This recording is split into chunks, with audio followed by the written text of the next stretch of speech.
Hand feeding is a great way of making sure that your animal is eating properly. However, it is not the best way to feed your animal, and I say this for many reasons.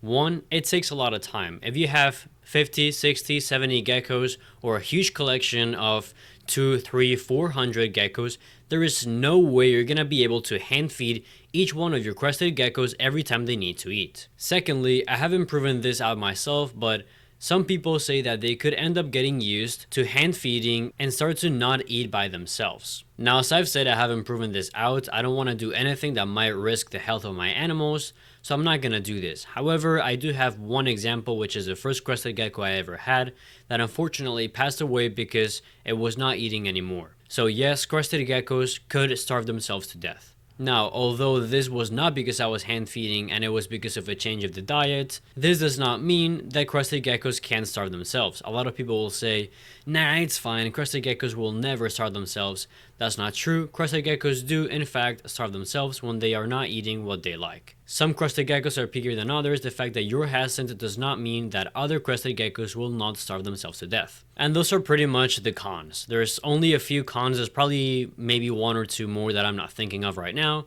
But the whole don't do it movement comes from the getting used to only hand feeding, which I don't think is fully true, but it does have some truth to it. On the other hand, it is good because the gecko eats what they want. So it's not like you're putting a bottle cap with the amount of food that you think they're gonna eat. Maybe they eat more than that, or maybe they eat less than that. However, it's not like that is a big issue.